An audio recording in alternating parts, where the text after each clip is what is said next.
السلام عليكم ورحمة الله تعالى وبركاته.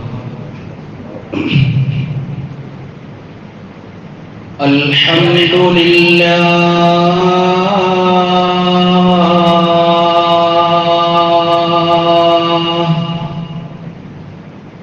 الحمد لله الواحد القهار الصمد الجبار،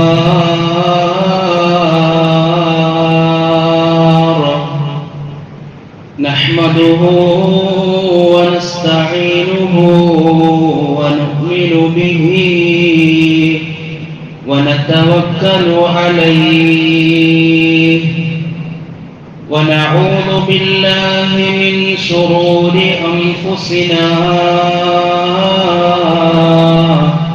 ومن سيئات أعمالنا، من يهده الله فلا مضل له ومن يضلله فلا هادي له، ونشهد أن لا إله إلا الله وحده لا شريك له، ونشهد أن سيدنا محمدا عبده ورسوله، أرسله بالهدى ودين الحق ليظهره على الدين كله ولو كره المشركون.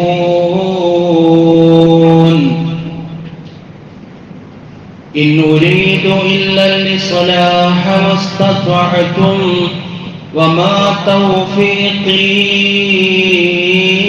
إلا بالله، عليه توكلت وإليه أنيب. أعوذ بالله من الشيطان الرجيم. بسم الله الرحمن الرحيم. تلك الدار الآخرة نجعلها للذين لا يريدون علوا في الأرض ولا فسادا والعاقبة للمتقين.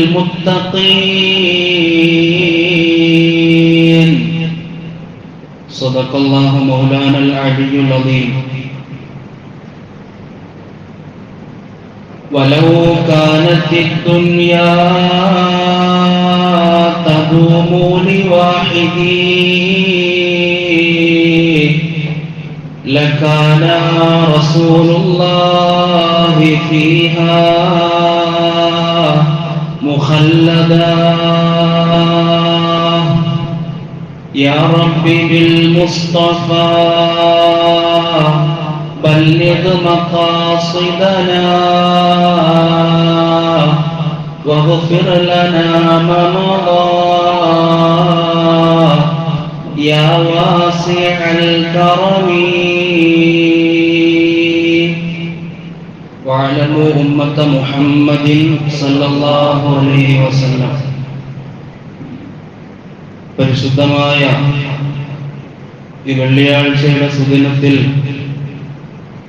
പരിശുദ്ധമായ മാസത്തിൽ, പരിശുദ്ധമായ സമയത്തിൽ, പരിശുദ്ധമായ ഭവനത്തിൽ അല്ലാഹു സുബ്ഹാനഹു വ തആല നമ്മെ ഒരുമിച്ച് കൂട്ടിയതുപോലെ നമ്മെയും നാമുമായി ബന്ധപ്പെട്ട എല്ലാവരെയും അവന്റെ അവർണ്ണനീയമായ അതുല്യമായ എല്ലാ അനുഗ്രഹങ്ങളും നിറഞ്ഞ സ്വർഗ്ഗലോകത്തിലെ മഹാനായ റസൂലുള്ളാഹി സ്വല്ലല്ലാഹു അലൈഹി വസല്ലമ തങ്ങളുടെ കൂടെ ഒരുമിപ്പിക്കുമാറാകട്ടെ. നമ്മിൽ നിന്ന് മൺമറഞ്ഞു പോയ നമ്മുടെ മാതാപിതാക്കൾ, ബന്ധുമിത്രാദികൾ, നമ്മെ സ്നേഹിച്ചവർ, നാം സ്നേഹിച്ചവർ, നമുക്ക് ഉപകാരം ചെയ്തവർ, ആരൊക്കെ അവന്റെ ബർസഖിയായ ജീവിതത്തിൽ കഴിയുന്നുണ്ടോ അവർക്കെല്ലാം അല്ലാഹു മഗ്ഫിറത്ത് പ്രദാനം ചെയ്ത് അനുഗ്രഹിക്കുമാറാകട്ടെ. ഒരുപാട് ആളുകൾ പല വിഷയങ്ങൾ പറഞ്ഞും ദുആ കൊണ്ട് വസിയത്ത് ചെയ്തിട്ടുണ്ട്. അവരുടെ എല്ലാം ഹലാലായ ആഗ്രഹങ്ങൾ എന്താണോ അത് പടച്ച തമ്പുരാൻ സഫലീകരിച്ചു കൊടുത്ത് അനുഗ്രഹിക്കുമാറാകട്ടെ. പ്രിയപ്പെട്ട മുഅ്മിനീങ്ങളെ, കഴിഞ്ഞ 3-4 ജുമുഅകളിലായി നമ്മൾ എഴുതിയാലും പറഞ്ഞാലും ഏതൊരു മസിക്കോ എഴുതി തീർക്കാൻ പറ്റാത്ത അത്രയും ആയിഷ ബീവിയോട് ചോദിക്കുമ്പോൾ തന്റെ പ്രിയതമന്റെ സ്വഭാവത്തെ പറ്റി സ്വഹാബാക്കൾ വന്ന് ചോദിക്കുകയാണ്. എങ്ങനെയാണ് ഞങ്ങളുടെ ഇടയിൽ, സമൂഹത്തിന്റെ ഇടയിൽ നബിതങ്ങളുടെ സ്വഭാവം ഉത്തമമാണ്. ആയിഷ ബീവിയോട് വന്ന് ചോദിക്കുമ്പോൾ ആയിഷ ബീവി തിരിച്ചു കൊടുക്കുന്ന മറുപടി ഖുലുഖുഹു അൽ ഖുർആൻ എന്നാണ്. ശ്രദ്ധിച്ചിരിക്കണം, ഇത് അവസാനത്തേതല്ല. ഒരു വിഷയം പറഞ്ഞാൽ അതിനൊരു അന്ത്യം വെക്കണമല്ലോ, ഒരു അവസാനം കാണണമല്ലോ. അടുത്ത വിഷയങ്ങളിലേക്ക് നമുക്ക് അടുത്ത ജുമുഅകളിലേക്ക് പോകണമല്ലോ. അതുകൊണ്ട് ഹബീബായ റസൂലുള്ളാഹി സ്വല്ലല്ലാഹു അലൈഹി വസല്ലമ തങ്ങളെ പറ്റിയുള്ള ജീവിത പഠനത്തില് ജുമുഅയ്ക്ക് സൂചിപ്പിക്കുന്നതിൽ ഒരു അവസാനം നിർത്തുകയാണെന്ന് ഇന്ന വിഷയം. നബിതങ്ങളുടെ വഫാത്തുമായി ബന്ധപ്പെട്ട പുണ്യനബി സല്ലല്ലാഹു അലൈഹി വസല്ലമ തങ്ങളുടെ വഫാത്തിന്റെ സന്ദർഭത്തിലുണ്ടായ കാര്യങ്ങളെ പറ്റിയാണ് നമ്മളിന്ന് മനസ്സിലാക്കാൻ പോകുന്നത്. അപ്പോ ആ നബിതങ്ങളുടെ ജീവിതം എന്നത് ഒരു 4 ജുമുഅയ്ക്ക് പറഞ്ഞു തീർക്കാൻ പറ്റുന്നതല്ലല്ലോ. സ്വഹാബാക്കൾ പോയി ചോദിക്കുകയാണ്, ആയിഷ ബീവിയെ എങ്ങനെയാണ് നബിതങ്ങളുടെ സ്വഭാവം?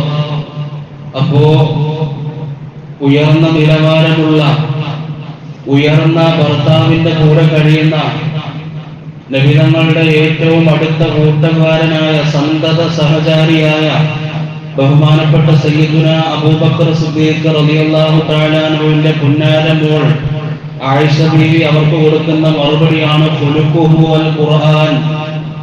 പുണ്യനബിയുടെ സ്വഭാവം എന്നത് വിശുദ്ധ ഖുർആനാണ്. നമുക്കറിയാം, വിശുദ്ധ ഖുർആനിന്റെ അർത്ഥങ്ങളിലേക്ക് പോയാൽ അതിനെ ഒരിക്കലും എഴുതി തീർക്കാൻ പറ്റുകയില്ല. അത്രത്തോളം വിശാലമാണ് ഖുർആൻ. പലരും കടന്നു വന്നു വിശുദ്ധ ഖുർആനിനെ മാറ്റം സംഭവിപ്പിക്കാൻ. പക്ഷെ അവരെയൊക്കെ അല്ലാഹു വെല്ലുവിളിച്ചിട്ടേ ഉള്ളൂ. ഇന്നാഅതൈനാക്കൽ കൗസർ എന്ന സൂറത്തിന് പകരമായി നിങ്ങൾ ഒരു സൂറത്ത് കൊണ്ടുപോവാ, 3 ആയത്ത് നിങ്ങൾ പകരം കൊണ്ടുപോവാ. അത് ഈ ലോകത്തിൽ വരുന്ന എല്ലാവർക്കും ഉപകാരപ്രദമാകുന്ന വിധം കൊണ്ടുവരണം. ആർക്കും ഇന്നേ ദിവസം വരെ, ഈ നിമിഷം വരെ, ഈ ജുമുഅയുടെ ഈ സമയം വരെ ആ വിശുദ്ധ ഖുർആനിനെ മറികടക്കാൻ ആർക്കും സാധിച്ചിട്ടില്ല. ആയിഷ ബീവിയുടെ മറുപടി ഇങ്ങനെയാണ്. നബിതങ്ങളുടെ സ്വഭാവത്തെ പറ്റി ചോദിക്കുമ്പോ ഖുലുഖുഹു അൽ ഖുർആൻ, നബിതങ്ങളുടെ സ്വഭാവം വിശുദ്ധ ഖുർആനായിരുന്നു. ആ വിശുദ്ധ ഖുർആനിനെ ഒരിക്കലും എഴുതി തീർക്കാൻ പറ്റാത്തതുപോലെ പ്രിയപ്പെട്ടവരെ, ഒരിക്കലും മുഹമ്മദ് മുസ്തഫ സല്ലല്ലാഹു അലൈഹി വസല്ലമ തങ്ങളുടെ ആമിനയുടെ പുന്നാര മോന്റെ, അബ്ദുള്ളയുടെ പുന്നാര മോന്റെ, മദീനയുടെ മണവാളന്റെ, അദ്ദേഹത്തെ പ്രണയിക്കുന്നവരുടെ ഇഷ്ടപ്രേമഭാജനമായ അബൂബക്കറിന്റെ ഉറ്റ കൂട്ടുകാരനായ ഉമറിന്റെയും ഉസ്മാനിന്റെയും അലിയുടെയും ഒക്കെ ഉത്തമ നേതാവായ, എല്ലാ ഹൃദയങ്ങളും ആ മദീനയിലെ തെരുവിലേക്കൊന്ന് പോകാൻ ശ്രമിക്കുന്നുണ്ടെങ്കിൽ ഒരു മനുഷ്യന്റെ ജീവിതം മാത്രമാണ് അവിടെ നിലവാരം നമ്മൾ നോക്കുന്നത്. അത് നമ്മുടെ മുഹമ്മദ് മുസ്തഫ സല്ലല്ലാഹു അലൈഹി വസല്ലമ തങ്ങളുടെ ജീവിതം മാത്രമാണ്. അതുകൊണ്ടാണ് ഖുലുഖുഹു അൽ ഖുർആൻ, ഖുർആൻ പോലെ എഴുതി തീർക്കാൻ പറ്റാത്ത, ഖുർആനിന്റെ ആശയം പറഞ്ഞാൽ എത്രത്തോളം വിശദീകരിക്കാൻ പറ്റാത്ത അസംഭവ്യമാകുമോ അതുപോലെ ഹബീബിന്റെ ജീവിതം അത്ര വിശാലമാണ് പ്രിയപ്പെട്ടവരെ. അതൊരു 4 ജുമുഅയ്ക്കോ അല്ലെങ്കിൽ 3-4 ദിവസം 10-12 ദിവസം വഅദ് വെച്ച് ഹബീബിനെ കുറിച്ച് ഒരുപാട് മദ്ഹ് പറഞ്ഞിട്ടോ റബീഉൽ അവ്വൽ 12 ദിവസം മൗലൂദ് ഓതിയോ ആ നബിതങ്ങളുടെ മദ്ഹിനെ പുകഴ്ത്താൻ ഒരിക്കലും കഴിയില്ല. അത്രത്തോളം വിശാലമാണ് നമ്മുടെ ഹബീബിന്റെ ജീവിതം. അങ്ങനെ ജീവിച്ച് അവസാന സമയത്തിലേക്ക് അടുക്കുമ്പോ ഓരോ തെളിവുകൾ വരികയാണ്. ഞാൻ കഴിഞ്ഞ ആഴ്ച പറഞ്ഞു നിർത്തിയത്, ഓരോ മനുഷ്യന്മാരും വന്ന് ഫ്രണ്ടിലേക്ക്, ഓരോ സഹാബാക്കൾ വന്ന് ഫ്രണ്ടിലേക്ക് നിൽക്കുമ്പോഴും ഹബീബിന്റെ മുന്നിലേക്ക് വന്ന് നിൽക്കുമ്പോ എല്ലാം പൂർത്തിയായി ജീവിച്ചു നിൽക്കുകയാണ്. ഒരു മനുഷ്യൻ വിറച്ചുകൊണ്ട് ഹബീബിന്റെ അടുക്കലേക്ക് വരികയാണ്. കാരണം കരുണ കൊണ്ട് എല്ലായിടവും കീഴടക്കി ഒരുപാട് നാടുകളെ ഇസ്ലാമിലേക്ക് കൊണ്ടുവന്നു. അവരെല്ലാം നല്ലതുപോലെ പരിവർത്തനം ചെയ്തെടുത്തു. കാട സമൂഹമായിരുന്നില്ലേ? പരസ്പരം കീറി മുറിച്ചു നിൽക്കാൻ അവര് കടിച്ചു കീറി പിരിയുന്ന വിധമായി നിൽക്കുമ്പോ അള്ളാഹുവിന്റെ റസൂലിനെ അള്ളാഹു സുബ്ഹാനഹു വ തആല നിയോഗിക്കുകയാണ്. നുബുവത്തിന്റെ ആ ആലങ്കാരികത കൊണ്ട്, നുബുവത്തിന്റെ ആ അത്യുന്നതമായ പദവി കൊണ്ട് ഹബീബിനെ ഒന്നുകൂടെ അല്ലമീൻ എന്ന പദവിയിൽ നിന്ന് ഒന്നുകൂടെ അള്ളാഹുവിലേക്ക് അടുപ്പിക്കുകയാണ്. അങ്ങനെ ആ സമൂഹത്തെ അങ്ങനെ മാറ്റിക്കൊണ്ട് വന്ന് ഹജ്ജത്തുൽ വദാഇന് 1,00,000-ഓളം വരുന്ന സ്വഹാബാക്കളുമായി നബി തങ്ങൾ മക്കയിലേക്ക് വരുന്ന, ഒരിക്കലും മക്കയിൽ നിന്ന് പോയതാണ്. അത്രത്തോളം ഉപദ്രവങ്ങളും പ്രയാസങ്ങളും ബുദ്ധിമുട്ടുകളും സഹിച്ചു നമ്മുടെ റസൂൽ സല്ലല്ലാഹു അലൈഹി വസല്ലം. തിരിച്ച് മദീനയിലേക്ക് വരുന്ന ആ സന്ദർഭത്തെ പറ്റി ഒന്ന് ആലോചിച്ച് നോക്കണം. ആ ചിത്രം നമ്മുടെ മനസ്സിലേക്കൊന്ന് കൊണ്ടുവരണം പ്രിയപ്പെട്ടവരെ.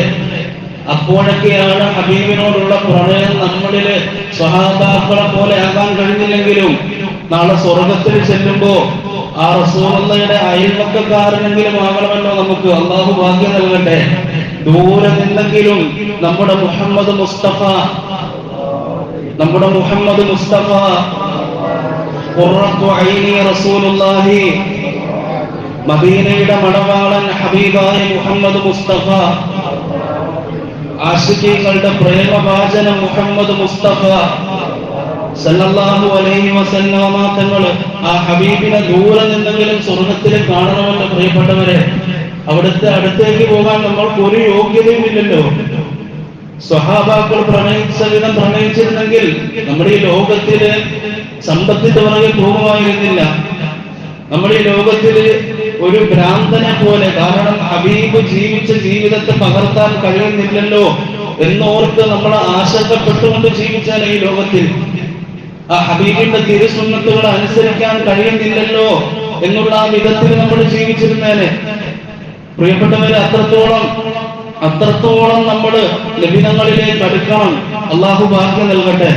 അപ്പൊ പറഞ്ഞു വന്നത്, നബിതങ്ങളുടെ വഫാത്തിന്റെ ആ സമയത്തിലേക്ക് അടുക്കുമ്പോ മദീനയിൽ നിന്ന് മക്കയിലേക്ക് വരുന്ന ആ സന്ദർഭം വിജയശ്രീ ലാളിതരായി 1,00,000-ഓളം വരുന്ന സ്വഹാബാക്കളുമായി എല്ലാ രാജ്യത്തും ഇസ്ലാം അങ്ങനെ പ്രകാശപൂരിതമായി തിളങ്ങി നിൽക്കുന്ന, നബിതങ്ങൾ അത്യുന്നതമായ പദവിയിലേക്ക് എത്തി നിൽക്കുന്ന ആ കാരുണ്യത്തിന്റെ നേതാവ് മക്കയിലേക്ക് വരുമ്പോ എല്ലാവരും മക്കയിലുള്ള എല്ലാ ഖുറൈശികളായ കുഫാറുകളായ ആളുകളും പേടിച്ചു നിൽക്കുകയാണ്. അന്ന് പോയപ്പോ വല്ലാത്ത അസഹനീയമായ വേദന കൊടുത്തിട്ടാണ് അവരെ പറഞ്ഞയച്ചത് അന്ന് മക്കയിലുള്ള ആളുകൾ. അവരിൽ ചിലരൊക്കെ അങ്ങനെ നോക്കി നിൽക്കുകയാണ്. ഹബീബ് എന്താണ് ഇപ്പോൾ ചെയ്യാൻ പോകുന്നത്? ഞങ്ങളെ വധിച്ചു കളയുമോ അതോ ഞങ്ങളെ ഉപദ്രവങ്ങൾ ഏൽപ്പിക്കുമോ എന്നൊക്കെ ഇങ്ങനെ ഓർത്തു നിൽക്കുമ്പോ ഒട്ടകപ്പുറത്തിരുന്ന്, തന്റെ കസ്വ എന്ന് പറയുന്ന ഒട്ടകപ്പുറത്തിരുന്ന് ഹബീബ് സല്ലല്ലാഹു അലൈഹി വസല്ലമ തങ്ങള് തലകുനിക്കുകയാണ്. ശത്രുക്കൾ മുന്നിൽ തലകുലിച്ചു നിൽക്കുകയാണ്. അവർക്ക് പേടിയായി, അവർക്ക് ഭയങ്കരമായ പ്രയാസത്തിലാണ് അവർ. കാരണം ഹബീബ് എന്ത് മാർഗമാണ് ഇപ്പോൾ സ്വീകരിക്കുന്നത്? ഹബീബ് ഞങ്ങളിലേക്ക് സ്വീകരിക്കുന്ന മാർഗം എന്താണ്? ഞങ്ങളെ വധിച്ചു കളയുമോ എന്നൊക്കെ ഭയപ്പെട്ട് നിൽക്കുമ്പോ റസൂലുള്ളാഹി സല്ലല്ലാഹു അലൈഹി വസല്ലമ തങ്ങള് കുനിഞ്ഞിരിക്കുകയാണ്. തല കുമ്പിട്ട് അള്ളാഹുവിന്റെ മുന്നില് സുജൂദിൽ നിൽക്കുന്നത് പോലെ നിൽക്കുകയാണ്. എന്നിട്ട് നബി തങ്ങൾ 3 വാക്ക് പറയുകയാണ്. അത്രത്തോളം വിഷമം സഹിച്ച് ഈ മക്ക വിട്ടുപോയ ഒരു നേതാവ് മദീനയിലേക്ക് വിജയശ്രീ ലാളിതനായി വരുമ്പോ നമുക്കറിയാം, നമ്മുടെയൊക്കെ സ്വഭാവം വെച്ച് അന്ന് ഉപദ്രവിച്ചവരെല്ലാം തിരിച്ചുപദ്രവിക്കുന്ന ഒരു ഗാഢ സ്വഭാവം നമ്മളിലേക്കൊക്കെ വരാം. പക്ഷേ പുണ്യ റസൂല് അവിടെ സ്വീകരിക്കുന്ന നിലപാട് തല കുമ്പിട്ടിരുന്ന് അൽഹംദുലില്ലാഹ് അൽഹംദുലില്ലാഹ് അൽഹംദുലില്ലാഹ് എന്ന് 3 തവണ സല്ലല്ലാഹു അലൈഹി വസല്ലമ തങ്ങൾ പറയുകയാണ് പ്രിയപ്പെട്ടവരെ. എന്നിട്ട് ഹജ്ജത്തുൽ വദാഇന്റെ പ്രസംഗം ജബലുർ റഹ്മയിൽ കയറി അവിടെ ആയത്തോതി ഓരോ കാര്യങ്ങളും പറയുകയാണ്. അൽയൗമ അക്മൽതു ലക്കും ദീനക്കും വഅത്മംതു അലൈക്കും നിഅമതി വറദീതു ലക്കുമുൽ ഇസ്ലാമ ദീന. അവിടെ മുതൽ നബി തങ്ങളുടെ വഫാത്തിനുള്ള അടയാളങ്ങൾ സ്വഹാബാക്കൾ മനസ്സിലാക്കാൻ തുടങ്ങുകയാണ്. ആയത്ത് നബി തങ്ങൾ ഓതുമ്പോ എല്ലാവരും ഇങ്ങനെ ചെവി കൂർപ്പിച്ചിരിക്കുകയാണ്. ഹബീബ് എന്താണ് പറയുന്നത്, പുണ്യ റസൂലിന്റെ ആദരങ്ങളിൽ നിന്ന് വരുന്നത് എന്താണ് എന്ന് ചെവി കൂർപ്പിച്ച ആ നാവിലേക്ക് എല്ലാവരുടെയും ശ്രോതാക്കളായിരിക്കുമ്പോ പുണ്യ റസൂല് പറഞ്ഞു വെക്കുന്നത് അൽയൗമ അക്മൽതു ലക്കും ദീനക്കും, നിങ്ങൾക്ക് നിങ്ങളുടെ ദീൻ പൂർണ്ണമാക്കിയിരിക്കുന്നു, ദീൻ പൂർണ്ണമായിരിക്കുന്നു, നിങ്ങൾക്ക് ഇസ്ലാം തൃപ്തിപ്പെട്ടിരിക്കുന്നു. റളീതു ലക്കുമുൽ ഇസ്ലാമ ദീന, അല്ലാഹു തൃപ്തിപ്പെട്ടിരിക്കുകയാണ് ഈ ദീനായ ഇസ്ലാമിന്. അങ്ങനെ ഓതി വെക്കുമ്പോ അബൂബക്കർ സിദ്ദീഖ് റളിയല്ലാഹു തആല അൻഹു മാത്രം ഇരുന്ന് കരയുകയാണ്. കരയുന്ന പ്രിയപ്പെട്ടവരെ, എല്ലാ സ്വഹാബാക്കളും ഇങ്ങനെ കേട്ടിരിക്കുമ്പോ അത്രമേൽ ഇഷ്ടപ്പെട്ട കൂട്ടുകാരൻ ഇരുന്ന് തേങ്ങി തേങ്ങി കരയുന്നു. റസൂലുള്ള പ്രസംഗം കഴിഞ്ഞ് ആ വിടവാങ്ങൽ പ്രസംഗം കഴിഞ്ഞ് ഇറങ്ങി വന്നിട്ട് അബൂബക്കറിനെ ചേർത്ത് നിർത്തിയിട്ട് ചോദിക്കുകയാണ് തന്റെ ഉറ്റ കൂട്ടുകാരനെ, മനസ്സിലായില്ലേ അബൂബക്കറെ, നിനക്ക് പെട്ടെന്നെല്ലാം മനസ്സിലാകുമല്ലേ? കാരണം വിശുദ്ധ ഖുർആനിന്റെ ആയത്ത് അൽയൗമ അക്മൽതു ലക്കും ദീനക്കും, ഈ ഇസ്ലാം ദീൻ പൂർണ്ണമായിരിക്കുന്നു എന്നാണ് നബി തങ്ങൾ അവിടെ പറഞ്ഞു വെച്ചത്.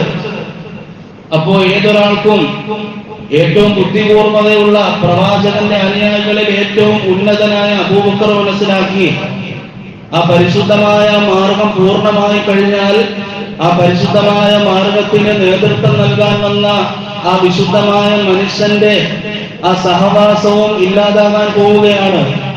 അതിനർത്ഥം ഹബീബിന്റെ വഫാത്തിന്റെ സമയത്തിലേക്ക് അടുക്കുകയാണ് എന്നാണ്.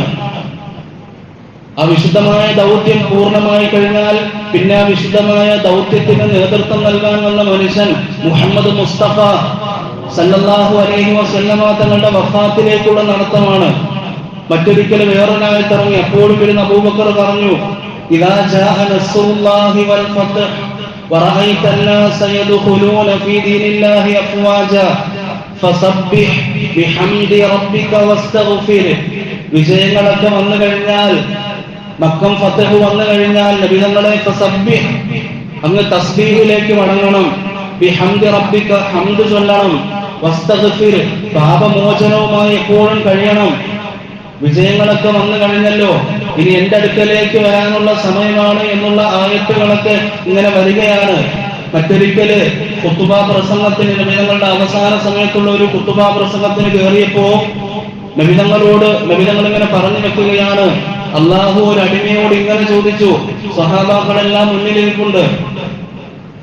ചോദിക്കുകയാണ്, അള്ളാഹു പറയുകയാണ്, പാരത്രിക ജീവിതം തിരഞ്ഞെടുക്കുന്നോ അതോ ഭൗതിക ജീവിതം തിരഞ്ഞെടുക്കുന്നോ എന്നൊരു അടിമയോട് അള്ളാഹു സുബ്ഹാനഹു വ തആല ചോദിച്ചു. അപ്പോ ആ അടിമ പറഞ്ഞു, ഖുതുബ പ്രസംഗത്തിൽ നബിതങ്ങൾ സ്വഹാബാക്കൾക്ക് വിവരിച്ചു നൽകുകയാണ്. പുണ്യനബി സല്ലല്ലാഹു അലൈഹി വസല്ലമ തങ്ങളെന്ന് പറയുന്നു, ആ അടിമ പറഞ്ഞു, പാരത്രിക ജീവിതം തിരഞ്ഞെടുക്കുകയാണ് അല്ലാഹ്. അപ്പോഴും അബൂബക്കർ ഇരുന്ന് കരയുകയാണ്. കാരണം മനസ്സിലായി, ഉറ്റമിത്രമായ അബൂബക്കറിന് നബിതങ്ങളാണ് ആ അടിമ. അള്ളാഹു ചോദിച്ചത് നബിതങ്ങളോടാണ്, ഭൗതിക ജീവിതം തിരഞ്ഞെടുക്കുന്നോ അതോ പാരത്രിക ജീവിതത്തിലേക്ക് മടങ്ങുന്നോ? പുണ്യനബി സല്ലല്ലാഹു അലൈഹി വസല്ലമ തങ്ങൾ അവിടെ ആ അടിമയായി പറയുകയാണ്, പാരത്രിക ജീവിതമാണ് അല്ലാഹ് ഇനി ഞാൻ തിരഞ്ഞെടുക്കാൻ പോകുന്നത്. അവസാന സമയത്തിൽ ഒരുപാട് വേദനാജനകമായ സംഭവങ്ങൾ ഇങ്ങനെ അരങ്ങേറുമ്പോ മുആദ് ബിൻ ജബൽ റളിയല്ലാഹു തആല അൻഹു അദ്ദേഹത്തിന്റെ ഷാമിലേക്ക്, ഫലസ്തീനിലേക്ക് ഗവർണറായി പറഞ്ഞയക്കുന്ന ഒരു സന്ദർഭം ഹദീസുകളിൽ കാണാം. പ്രിയപ്പെട്ടവരെ, ഷാമിലേക്ക് പറഞ്ഞയക്കുമ്പോ, ഗവർണറായി പറഞ്ഞയക്കുമ്പോ ഇന്നുള്ള ഒരു മുഖ്യമന്ത്രിയുടെ സ്ഥാനം എങ്ങനെയാണോ അതുപോലെയാണ് പണ്ടത്തെ ഗവർണർ. ആ നാട് മുഴുവൻ ഭരിക്കുന്നത് പിന്നെ ഗവർണറായിരിക്കും.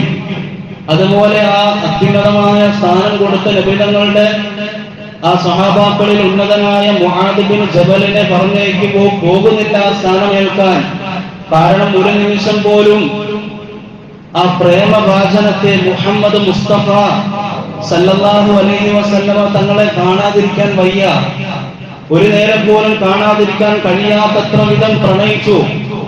നമ്മൾ നമ്മുടെ ഭാര്യമാരെയൊക്കെ കുറിച്ച് ചിലപ്പോൾ പറയും, ഒരു നേരം എന്റെ മക്കളെയോ അല്ലെങ്കിൽ ഭാര്യമാരെയോ കാണാതിരിക്കാൻ എനിക്ക് കഴിയില്ല എന്ന്.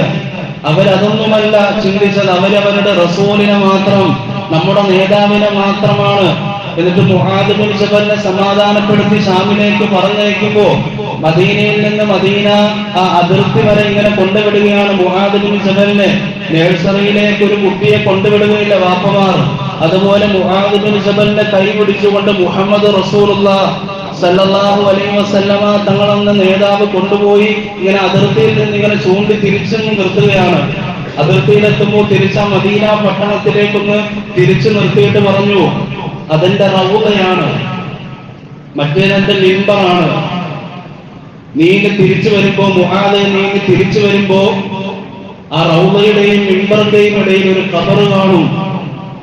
മുആദ് ബിൻ ജബലിന് സഹിക്കാൻ കഴിഞ്ഞില്ല. കാരണം അടയാളങ്ങൾ പറഞ്ഞു കൊടുക്കുകയാണ്. ചേർത്ത് നിർത്തി, ഹബീബായ തങ്ങളിലേക്ക് ചേർത്ത് നിർത്തി പൊട്ടി നെഞ്ചകം ഉരുകി കരയുകയാണ് മുആദ് ബിൻ ജബൽ റളിയല്ലാഹു തആല അൻഹു. അപ്പോ ഒരു കുഞ്ഞു കുട്ടിയെ, ഒരു കുഞ്ഞു പൊന്നുമോൻ കരഞ്ഞാൽ എപ്രകാരം തലോടുമോ, അതുപോലെ ഹബീബ് മുഹമ്മദ് മുസ്തഫ സല്ലല്ലാഹു അലൈഹി വസല്ലമ തങ്ങൾ ആ മുആദിനെ ഇങ്ങനെ ചേർത്ത് നിർത്തി, ലാ തബ്കി യാ മുആദ്, കരയില്ല മുആദേ, പാരത്രിക ജീവിതമാണ് അവസാനത്തേത് എന്ന് ഞാൻ എപ്പോഴും ഓർമ്മപ്പെടുത്തിയില്ലേ. അങ്ങനെ അവസാനം നബി തങ്ങൾക്ക് വല്ലാത്ത ബുദ്ധിമുട്ട് റബീഉൽ അവ്വലിന്റെ ആദ്യത്തിൽ ഉണ്ടാവുകയാണ്. ഭയങ്കരമായ ബുദ്ധിമുട്ട്.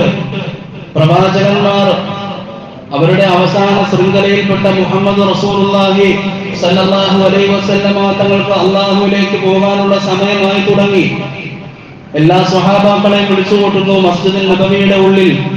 എന്നിട്ട് ഒരായത്ത് ഓതി വെക്കുന്നു, തിൽക ദാറുൽ ആഖിറത്തു നജഅലുഹാ ലില്ലദീന ലാ യുരീദൂന ഉലൂവൻ ഫിൽ അർളി വലാ ഫസാദ വൽ ആഖിബത്തു ലിൽ മുത്തഖീൻ. പാരത്രികമായ ജീവിതമുണ്ടല്ലോ, നജഅലുഹാ ലില്ലദീന, അതൊരു കൂട്ടർക്ക് ആക്കി വെക്കുന്നത്, ആ ഒരു കൂട്ടർക്കാകുന്നത് വൽ ആഖിബത്തു ലിൽ മുത്തഖീൻ, അത് തഖ്വയുള്ളവർക്ക് ഒരു നല്ല അഭയസ്ഥാനമായിരിക്കും, നല്ല ഒരു അന്ത്യം നൽകുന്നതായിരിക്കും ഈ പാരത്രിക ജീവിതം എന്നത്. എന്നിട്ട് സ്വഹാബാക്കളോട് നബി തങ്ങൾ പറയുകയാണ്, ലാ യുരീദൂന ഉലൂവ, എല്ലാ ദീനും പൂർണ്ണമായിരിക്കുകയാണ്, ഇനി നിങ്ങളൊന്ന് ശ്രദ്ധിക്കണം, എന്റെ ശബ്ദത്തെ ശ്രദ്ധിക്കണം. എന്ന് നബി തങ്ങൾ പറയുകയാണ്, ലാ യുരീദൂന ഉലൂവ, നിങ്ങൾ ആരും ഉന്നതരല്ല കേട്ടോ, നിങ്ങൾ ആരും ഉയർന്നു പോയിട്ടില്ല. ഇസ്ലാം ഇത്രത്തോളം പ്രകാശപൂരിതമായി നിൽക്കുമ്പോഴും അള്ളാഹുവിന്റെ റസൂല് സ്വഹാബാക്കൾക്ക് കൊടുക്കുന്നത് ഇതാണ്, ലാ യുരീദൂന ഉലൂവ, നിങ്ങളിൽ ആരും ആരേക്കാൾ ഉന്നതരല്ല, വലാ ഫസാദ, നിങ്ങൾ ഭൂമിയിൽ ഫസാദ് ഉണ്ടാക്കി നടക്കരുത്. അങ്ങനെ കുറച്ചു ദിവസം കൂടി കഴിഞ്ഞുപോയി. റബീഉൽ അവ്വൽ 12 അന്ന് നബി തങ്ങളുടെ വഫാത്തിന്റെ സമയത്തിലേക്ക് കടക്കുകയാണ് പ്രിയപ്പെട്ടവരെ. ഫജറിന്റെ അന്ന് സുബഹിക്ക് അന്നേ ദിവസം തന്നെ, അന്ന് കുത്തുബ നടക്കുന്ന സമയം തന്നെ നബി തങ്ങൾക്ക് വല്ലാത്ത പ്രയാസമാണ്, ഇമാമത്ത് നിൽക്കാൻ കഴിയുന്നില്ല. അബൂബക്കറിനെ ഇമാമത്ത് അന്ന് ഏൽപ്പിച്ചിരുന്നു, സിദ്ദീഖ് റളിയല്ലാഹു തആല അൻഹുവിനെ. അങ്ങനെ റബീഉൽ അവ്വൽ 12 ഫജറിന്റെ സമയത്ത് നബി തങ്ങൾ സല്ലല്ലാഹു അലൈഹി വസല്ലമ തങ്ങൾ ആയിഷ ബീവിയുടെ വീട്ടിലാണ്. ആയിഷ ബീവിയോട് പറയുന്നു, ആയിഷ, ആ ജനാലയുടെ പഴുതിയെ ഒന്ന് മാറ്റിയിടുക, അവിടെ ഇട്ടിരിക്കുന്ന ആ തുണി ഒന്ന് മാറ്റണേ. മസ്ജിദുൽ നബവിയുടെ ഉള്ളിലേക്ക് എന്നിട്ട് നബി തങ്ങൾ നോക്കുമ്പോ എല്ലാ സ്വഹാബാക്കളും അങ്ങ് ഏൽപ്പിച്ചിരുന്ന അബൂബക്കറിന്റെ പിറകിൽ അണിനിരക്കുകയാണ് നിസ്കാരത്തിന് വേണ്ടി, ഫജ്ർ നിസ്കാരത്തിന് വേണ്ടി. അബൂബക്കർ സിദ്ദീഖ് റളിയല്ലാഹു തആല അൻഹുവിന്റെ പുണ്യമായ ആദരങ്ങളിലൂടെ വിശുദ്ധ ഖുർആനിന്റെ ഓത്ത് ഇങ്ങനെ വരികയാണ്. തങ്ങൾ സല്ലല്ലാഹു അലൈഹി വസല്ലമ തങ്ങൾ ആ സന്ദർഭത്തെ പറ്റി ഹദീസുകളിൽ കാണാൻ പ്രിയപ്പെട്ടവരെ, ഫതബസ്സമ, അബൂബക്കറിന്റെ പുറകിൽ എല്ലാവരും ഒരുമിച്ച് കൂടി ഇന്ന് നിസ്കരിക്കുന്നത് കാണുമ്പോൾ നബി തങ്ങളുടെ ആ സന്ദർഭത്തെ പറ്റി പറയുന്നത് ഫതബസ്സമ, നബി തങ്ങൾ ഒന്ന് പുഞ്ചിരിച്ചു. ഫളഹിക, എന്നിട്ടോ നബി തങ്ങൾ ഒന്ന് ചിരിച്ചു. കാട സമൂഹമായിരുന്ന ഒരു സമൂഹത്തെ, അത്രത്തോളം പരസ്പരം കടിച്ചു കീറാൻ നിന്ന ഒരു സമൂഹത്തെ ഇങ്ങനെയാക്കി മാറ്റി. എല്ലാവരും തോളോട് തോൾ ചേർന്ന് നിന്ന്, കറുത്തവനോ വെളുത്തവനോ എന്നില്ലാതെ, പണക്കാരനോ പാവപ്പെട്ടവനെന്നോ ഇല്ലാതെ, ഇങ്ങനെ തോളോട് തോൾ ചേർന്ന് നിന്ന് ഒരു ഇലാഹിനെ ആരാധിക്കുന്ന അവസ്ഥയിലേക്ക് ഇറങ്ങി നിൽക്കുന്ന അവസ്ഥയിൽ ഹബീബ് സല്ലല്ലാഹു അലൈഹി വസല്ലമ തങ്ങൾ അവസാനത്തെ ആ മുഹൂർത്തത്തിൽ ഇങ്ങനെ തബസ്സമ ഒന്ന് നോക്കി ചിരിച്ചിട്ട് വീണ്ടും ചിരിക്കുകയാണ് പുണ്യ നബി സല്ലല്ലാഹു അലൈഹി വസല്ലമ തങ്ങൾ. ബിലാൽ ഇബ്നു റബാഹ് റളിയല്ലാഹു തആല അൻഹു ഒരു ദിവസം ഒരു രാത്രിയിൽ വാതിലിന് മുട്ട് കേൾക്കുമ്പോ തങ്ങൾ ഇറങ്ങിപ്പോയി നോക്കുകയാണ്. നോക്കുമ്പോ ബിലാൽ ഇബ്നു റബാഹ റളിയല്ലാഹു തആല അൻഹു ഇസ്ലാം സ്വീകരിക്കാൻ വന്നിരിക്കുകയാണ്. ചേർത്ത് നിർത്തി, പറഞ്ഞയച്ചില്ല. ചേർത്ത് നിർത്തിയിട്ട് ആ ഷഹാദത്തിന്റെ ആ മാധുര്യമേറുന്ന വാക്കുകളെ സല്ലല്ലാഹു അലൈഹി വസല്ലമ തങ്ങൾ പറഞ്ഞു കൊടുത്തു. എന്നിട്ട് ബിലാലിനെ ചങ്കോട് ചേർത്ത് നിർത്തുമ്പോൾ ബിലാൽ പറയുന്ന ഒരു വാക്കുണ്ട്, എന്നെ പ്രസവിച്ച ഉടൻ എന്റെ ഉമ്മ എന്നെ ഇങ്ങനെ പുലർത്തിയതല്ലാതെ, ഇങ്ങനെ പുണരുന്നതല്ലാതെ വേറൊരു പുണരൽ ഇങ്ങനെ ചേർത്ത് നിർത്തിയതായി ഞാൻ ഇതുവരെ അനുഭവിച്ചിട്ടില്ല നബിയെ. അങ്ങയുടേതാണ് ഞാനിപ്പോ എന്റെ ഉമ്മയ്ക്ക് ശേഷം അനുഭവിക്കുന്നത്. അതുപോലെ തന്നെ വെളുത്തവനായ സൽമാനുൽ ഫാരിസിയും ചേർത്ത് നിർത്തിയല്ല പ്രിയപ്പെട്ടവരെ. അവസാന സമയം അങ്ങനെ കടന്നു പോകുമ്പോ തങ്ങൾ സല്ലല്ലാഹു അലൈഹി വസല്ലമ തങ്ങൾ അങ്ങനെ നോക്കിച്ചിരിക്കുമ്പോ ളുഹായുടെ ആ സമയത്തിലേക്ക് അടുക്കുകയാണ്. വീട്ടിലെ ആയിഷ ബീവിയും ഫാത്തിമ ബീവിയുമാണുള്ളത്. വീട്ടിൽ ആയിഷ ബീവിയും ഫാത്തിമ ബീവിയും അങ്ങനെ നിൽക്കുമ്പോ വീടിന്റെ മുന്നിൽ ഒരു സലാം, അസ്സലാമു അലൈക യാ അഹ്ല ബൈത്തിൻ നുബുവ. വിഷമിച്ച് വല്ലാത്ത ഒരവസ്ഥയിൽ കഴിയുന്ന നബിതങ്ങളെ കാണാനായി ആരോ വന്നിരിക്കുന്നു എന്ന് മനസ്സിലാക്കിയ ഫാത്തിമ ബീവി പറയുകയാണ് ആ സലാം പറഞ്ഞ മനുഷ്യനോട്, തങ്ങൾ വല്ലാത്ത ബുദ്ധിമുട്ടിലാണ്, ആരാണെങ്കിലും പിന്നെ വരണേ. കുറച്ചു സമയം കഴിഞ്ഞപ്പോൾ വീണ്ടും ഒരു സലാം, അസ്സലാമു അലൈക യാ അഹ്ല ബൈത്തിൻ നുബുവ. നുബുവത്തിന്റെ ബൈത്തിന്റെ ഉടമകളെ സലാം പറയുകയാണ്. അപ്പോഴും ഫാത്തിമ ബീവി തിരിച്ചു മറുപടി കൊടുത്തു, പുണ്യ നബിക്ക് വല്ലാത്ത ബുദ്ധിമുട്ടിലാണ്, പോയിട്ട് തിരിച്ചു പിന്നെ വരണം. മൂന്നാമതും സലാം പറയുമ്പോ തങ്ങൾ പറയുകയാണ്, വ്യക്തിയുടെ അടുക്കലേക്കൊന്ന് പോകണേ ഫാത്തിമ, ആരാണെന്ന് പോയി നോക്ക്. പോയി നോക്കുമ്പോ മലക്കുൽ മൗത്ത് അസ്റായീൽ അലൈഹിസ്സലാം, അല്ലാഹുവിന്റെ റസൂലിന്റെ പുണ്യ നബിയുടെ ആ വഫാത്തിന്റെ സന്ദർഭത്തിലേക്ക് നബിയുടെ റൂഹിനെ പുഴുകാൻ വരികയാണ്. എന്തിനാണ് വന്നതെന്ന് തങ്ങൾ ചോദിക്കുമ്പോ കരഞ്ഞുകൊണ്ടാണ് അസ്റായീൽ അലൈഹിസ്സലാം മറുപടി പറയുന്നത്, വെറുതെ സന്ദർശിക്കാൻ വന്നതാണോ അസ്റായീൽ? അല്ല നബിയെ, അള്ളാഹു എന്നെ പറഞ്ഞയച്ചതാണ് അങ്ങയുടെ റൂഹിനെ കൊണ്ടുപോകാൻ. എല്ലാ വിഷമഘട്ടത്തിലും എല്ലാ സന്തോഷഘട്ടത്തിലും കൂടെ ഉണ്ടായിരുന്ന മുഖറബുൽ അംലാഖ് മലക്ക് ജിബ്രീൽ അലൈഹിസ്സലാമിനെ അള്ളാഹുവിന്റെ റസൂൽ ഒന്ന് കാണണമെന്ന് ആവശ്യപ്പെടുന്നു. ജിബ്രീൽ അലൈഹിസ്സലാം വരുന്നു. എന്താ ജിബ്രീലെ, എന്നെ കാണാൻ ആഗ്രഹമില്ലേ? അല്ല നബിയെ, എനിക്ക് അങ്ങയുടെ അവസ്ഥ കാണാൻ കഴിയില്ല നബിയെ. എന്നെ റൂഹുൽ അമീൻ എന്ന് വിശേഷിപ്പിക്കാൻ കാരണക്കാരൻ അങ്ങല്ല നബിയെ. എനിക്ക് അങ്ങയുടെ അവസാനത്തെ സമയം കാണണ്ട റസൂലേ എന്ന് പറയുമ്പോ അവർക്കൊക്കെയുള്ള ഇഷ്ടത്തെ നമ്മളൊന്ന് വിലയിരുത്തണം. നമ്മുടെ ഇഷ്ടവുമായി അള്ളാഹുവിന്റെ റസൂലിനെ അത്രമേൽ പ്രണയിക്കാൻ തൗഫീഖ് നൽകട്ടെ. അങ്ങനെ റസൂലുള്ള അനുവാദം കൊടുക്കുന്നു എന്റെ റൂഹിനെ പിടിച്ചുകൊള്ളാൻ. അസ്റായീൽ അലൈഹിസ്സലാം തള്ളവിരൽ മുതൽ പിടിച്ചു തുടങ്ങുമ്പോ എല്ലാ മനുഷ്യരെയും ഉത്തമമായി കൊണ്ടുവന്ന പുണ്യ റസൂല് പറയുകയാണ്, വല്ലാതെ വേദനിക്കുന്നു അസ്റായീൽ, ഒന്ന് മെല്ലെ പിടിക്കണേ. ആരാ പറയുന്നത് പ്രിയപ്പെട്ടവരെ? സ്ത്രീക്ക് ഒരു നേതൃത്വവും ഇല്ലാത്ത സമയത്ത് ഒരു പെൺമക്കള് പിറന്നാൽ ആ പെൺമകളെ കരയുന്നതിന് മുമ്പായി കുഴിച്ചു മൂടുന്ന ഒരു സന്ദർഭത്തിൽ നിനക്കൊരു പെൺകുട്ടി ജനിച്ചാൽ സ്വർഗമുണ്ട് എന്ന് പഠിപ്പിച്ച പുണ്യ നബി സല്ലല്ലാഹു അലൈഹി വസല്ലമ തങ്ങളാണ് ആ വല്ലാത്ത അവസ്ഥയിൽ വേദനയായി പറയുന്നതൊന്നും മെല്ലെ പിടിക്കണ അസ്റായീലെ. അസ്റായീൽ അലൈഹിസ്സലാം കരഞ്ഞുകൊണ്ട് പറയുന്നു, ഇതിനേക്കാൾ മെല്ലെ പിടിക്കാൻ എനിക്ക് അറിയില്ല നബിയെ. ഞാൻ കുറെ ആളുകൾ പിടിച്ചിട്ടുണ്ട്, പക്ഷെ ആദ്യമായാണ് എന്റെ കൈ ഇങ്ങനെ വിറയ്ക്കുന്നത് പുണ്യ റസൂലെ. അങ്ങനെ പിടിക്കുന്നു. അപ്പൊ ജിബ്രീൽ അലൈഹിസ്സലാം എന്ന് ചെവിയിൽ ചോദിക്കുകയാണ്, എന്താണ് നബിയെ ഇനി അങ്ങേക്ക് ആവശ്യം? നബി തങ്ങളുടെ വഫാത്തിന്റെ സന്ദർഭത്തിൽ ലാ ഇലാഹ ഇല്ലല്ലാഹ് എന്നല്ല പറഞ്ഞത്. പുണ്യ നബിയുടെ ആ ഹദീസുകളിൽ കാണാം, നബി തങ്ങൾ അവസാനമായി പറഞ്ഞ വാക്ക് ലാ ഇലാഹ ഇല്ലല്ലാഹ് അല്ല.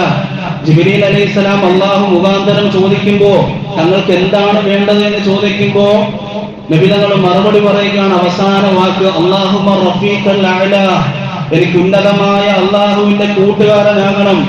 അള്ളാഹുവിന്റെ ആ സഹവർത്തിത്വമാണ്, എനിക്ക് ആ സ്നേഹഭാജനത്തിന്റെ അടുത്തേക്കാണ് പോകേണ്ടത് എന്ന് പുണ്യ റസൂല് പറയുമ്പോ അവിടെ അവസാനം ആ തൊണ്ടക്കുഴിയിൽ നിന്ന് റൂഹ് പിരിയുകയാണ്. പ്രിയപ്പെട്ടവരെ, മദീന ഇരുട്ടാകുന്ന ഒരു മദീനയുടെ പകലിരുണ്ട ദിനം. എല്ലാവരും അങ്ങോട്ടും ഇങ്ങോട്ടും കിടന്ന് വെപ്രാളപ്പെടുന്നു. ആയിഷ ബീവിയും ഫാത്തിമ ബീവിയും പറയുകയാണ്, നബി തങ്ങൾ എന്റെ മടിയിൽ നിന്ന് വഫാത്തായി. ആയിഷ ബീവി പറയുകയാണ്, പക്ഷെ പിന്നെ എന്താണ് സംഭവിച്ചത് എന്ന് എനിക്കറിയില്ല. ജിബ്രീലും മീകായിലും അലൈഹിമുസ്സലാം അവര് വന്നു, നബി തങ്ങളുടെ മയ്യിത്ത് കുളിപ്പിച്ചു, കഫം പുടവ് അണിയിച്ച് അങ്ങനെ മാറ്റി കിടത്തി. ഓരോ സഹാബാക്കളുടെ ചെവിയിലേക്ക് എത്തുമ്പോൾ അവരൊക്കെ ഭ്രാന്തമായി മദീനയുടെ തെരുവിലൂടെ ഓടുകയാണ്. ഉമറിന്റെ ചെവിയിലേക്ക് എത്തി, ഇന്ന റസൂലുള്ളാഹി സ്വല്ലല്ലാഹു അലൈഹി വസല്ലമ ഖദ് മാത, നബി തങ്ങൾ വഫാത്തായി കേട്ടോ. ഉമർ പറഞ്ഞു, മിണ്ടിപ്പോകരുത്, എന്റെ റസൂലുള്ള വഫാത്തായെന്നോ? ആരാണോ ഇനി അത് പറയുന്നത് അവന്റെ തല ഞാൻ വെട്ടിക്കളയും. സയ്യിദുനാ ഉസ്മാൻ ബിൻ അഫ്ഫാൻ റളിയല്ലാഹു തആല അൻഹു ബോധരഹിതനായി വീണുപോയി. പ്രിയപ്പെട്ടവരെ, അലി ഇബ്നു അബീ ത്വാലിബിൽ നിന്നും മിണ്ടാൻ കഴിയുന്നില്ല, നാവ് പൊങ്ങുന്നില്ല. അപ്പോഴും സന്തത സഹചാരി അബൂബക്കർ അടുത്തേക്ക് വന്നു. മാ അത്തിയബക ഹയ്യ, അങ്ങ് ഞങ്ങളുടെ ജീവിതത്തെ സുഗന്ധമാക്കി, അങ്ങയുടെ ജീവിതം അത്രത്തോളം സുഗന്ധമായിരുന്നില്ല നബിയെ. മാ അത്തിയബക മയ്യിത, അങ്ങിങ്ങനെ ചലനമറ്റ് കിടക്കുമ്പോഴും അങ്ങക്ക് എന്തൊരു സുഗന്ധമാണ് നബിയെ എന്ന് പറഞ്ഞു അബൂബക്കർ സിദ്ദീഖ് റളിയല്ലാഹു തആല അൻഹു. മദീനയാകത്തറിയുകയാണ്. മദീന കഴിയുമ്പോ എല്ലാവരും ഭ്രാന്തമായി ഇങ്ങനെ ഓടി നടക്കുമ്പോ അടുത്ത വഖത്തിന് ബിലാൽ ബിൻ റബാഹ് റളിയല്ലാഹു തആല അൻഹു ഇങ്ങനെ ഇഖാമത്ത് കൊടുക്കുകയാണ്. കൊടുത്ത് അഷ്ഹദു അന്ന മുഹമ്മദ് റസൂലുള്ളാഹ് എന്ന് പറയുമ്പോ ആ മദീനയുടെ തെരുവിലൂടെ മുഹമ്മദ് റസൂലുള്ളാഹിയുടെ പേര് വന്നപ്പോ ഓടുകയാണ്. തുവഫിയ ഹബീബി, എന്റെ റസൂൽ മരണപ്പെട്ടിരിക്കുന്നു എന്ന് പറഞ്ഞോടിയ ബിലാലിന്റെ പ്രണയത്തെ പോലെ പ്രണയിക്കണം പ്രിയപ്പെട്ടവരെ. പുണ്യനബിയുടെ വഫാത്ത് അങ്ങനെ സംഭവിച്ചു. പുണ്യനബി ലോകത്തോട് വിട പറഞ്ഞു. എല്ലാവരും അങ്ങനെ നിൽക്കുമ്പോ അബൂബക്കർ സിദ്ദീഖ് റളിയല്ലാഹു തആല അൻഹു വന്നു. എന്നിട്ട് ഒരു ആയത്ത് ഓതുന്നു, വമാ മുഹമ്മദുൻ ഇല്ലാ റസൂൽ, മുഹമ്മദ് നബി അള്ളാഹുവിന്റെ ദൂതനാണ് കേട്ടോ. നിങ്ങൾ മുഹമ്മദിനെ ആരാധിച്ചിരുന്നെങ്കിൽ മുഹമ്മദ് ഇതാ മരണപ്പെട്ടിരിക്കുന്നു. മുമ്പ് കഴിഞ്ഞുപോയ പ്രവാചകന്മാരും ഇതുപോലെ മരണപ്പെട്ടു. ഇത് കേട്ടപ്പോ ഫജലസ ഉമർ ഇബ്നുൽ ഖത്താബ് റളിയല്ലാഹു തആല അൻഹുവിന്റെ കാല് ശേഷിയില്ലാത്ത വിധം അവിടത്തേക്ക് ഇരിക്കുകയാണ് പ്രിയപ്പെട്ടവരെ. നബി തങ്ങളുടെ വഫാത്ത് ആർക്കും താങ്ങാൻ കഴിയുമായിരുന്നില്ല. ആ പുണ്യനബി അത്രമേൽ അവർ പ്രണയിച്ചിരുന്നു. ഒരു റബീഉൽ അവ്വൽ 12 ആകുമ്പോ മദീനയിലെ അവർക്ക് വല്ലാത്ത പ്രയാസം തോന്നി. പലരും നാട് വിട്ടുപോയി. പുണ്യനബിയുടെ നാടല്ലേ. അങ്ങനെ നാട് വിട്ടുപോയ ആളുകളുണ്ട്. ഓർമ്മകളുമായി കഴിഞ്ഞവരുണ്ട് മദീനയിൽ. അതുപോലെ പ്രണയിക്കാൻ അല്ലാഹു ഭാഗ്യം നൽകട്ടെ. അതുപോലെ ഹബീബ് സല്ലല്ലാഹു അലൈഹി വസല്ലമ തങ്ങൾ പ്രണയിക്കാൻ അല്ലാഹു ഭാഗ്യം നൽകട്ടെ. സുന്നത്തനുസരിച്ച് ജീവിക്കാൻ അവസാനം സ്വർഗത്തിൽ ഹബീബ് സല്ലല്ലാഹു അലൈഹി വസല്ലമ തങ്ങളുടെ കൂടെ ആ ജന്നാത്തിൽ സ്വർഗം പങ്കിടാൻ അല്ലാഹു ഭാഗ്യം നൽകി അനുഗ്രഹിക്കുമാറാകട്ടെ. കേട്ട കാര്യങ്ങളൊക്കെ ജീവിതത്തിൽ ഒരിക്കലും മറക്കാത്ത വിധം ഒരു റബീഉൽ അവ്വൽ 12 കൊണ്ട് നിർത്താതെ ജീവിതത്തിൽ ഏതൊക്കെ സന്ദർഭമുണ്ടോ അതിലെല്ലാം പുണ്യനബിയുടെ സുന്നത്തിനെ പിൻപറ്റി യഥാർത്ഥ മുഅ്മിനീങ്ങളായി ജീവിക്കാൻ അല്ലാഹു ഭാഗ്യം നൽകി അനുഗ്രഹിക്കുമാറാകട്ടെ. വആഖിറു ദഅവതി അൽഹംദുലില്ലാഹി റബ്ബിൽ ആലമീൻ. അസ്സലാമു അലൈക്കും വറഹ്മത്തുള്ളാഹി.